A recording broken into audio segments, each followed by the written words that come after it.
Dad that had his baby taken away gets a life-changing phone call. Whether or not to put a child up for adoption is one of the toughest decisions life can throw at you. The inner guilt, second-guessing, and external pressures all make the choice to do so an even more commendable act of selfless love. For many birth parents, adoption is permanent, though some hold on to the possibility that the door to reconnecting just might open again in the future. One man cherished the feeling of holding his newborn in his arms, but when his daughter was adopted without his permission, he was forced to accept it. Decades later, however, he received a phone call from a niece that turned his world upside down.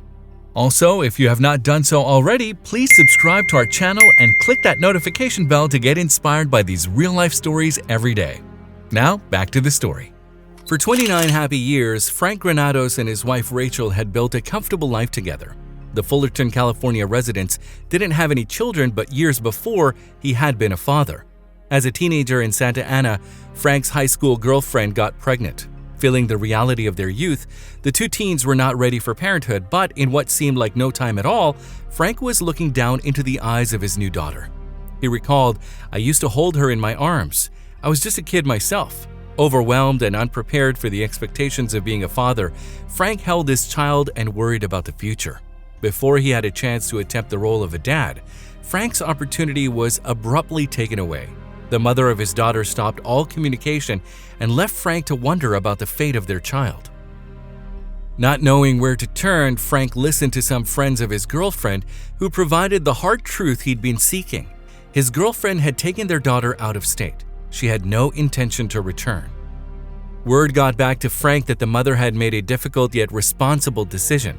In the best interest of their daughter, she had given the baby up for adoption. The child would be raised as part of a new family in Arizona. Frank was comforted that his ex made the correct choice, but that never stopped his mind from lingering on his daughter. How was she doing? Would she know he existed? Shortly after the adoption, Frank met the woman who became his wife, Rachel.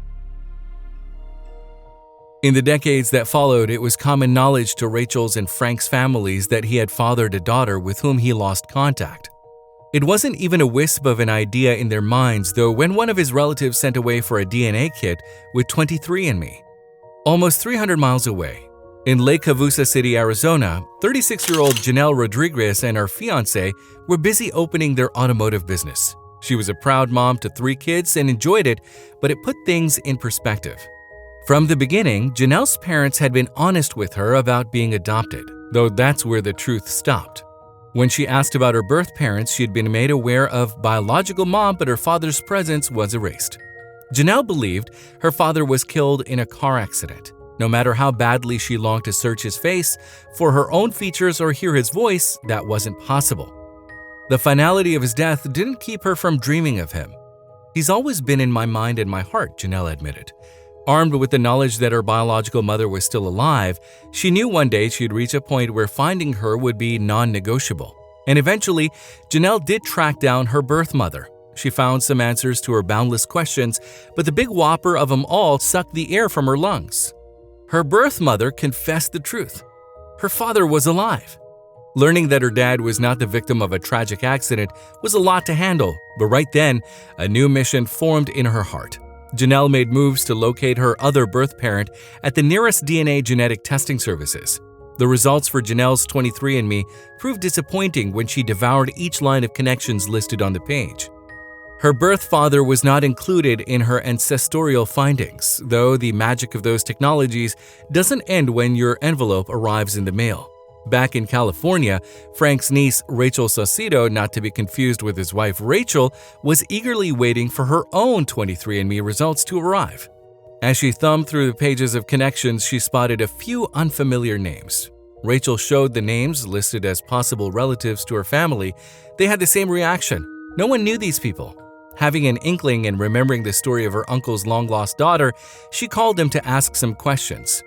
Listening to her uncle's responses, the wheels began turning. Rachel cut him off and burst, "I think I found your daughter."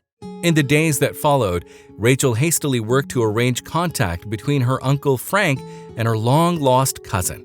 Anxious to speak, Janelle would never forget her first phone call with her dad. She asked tough questions, and he provided straightforward but difficult answers. The things she'd tormented herself with for her entire life started to make sense. From then on, I could feel his true love. It was so natural, Janelle said. It was like he was only gone for a second, like he went on vacation or something.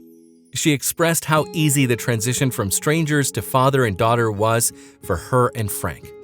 Frank was just as moved by reconnecting with Janelle. Quickly, their call became a daily routine.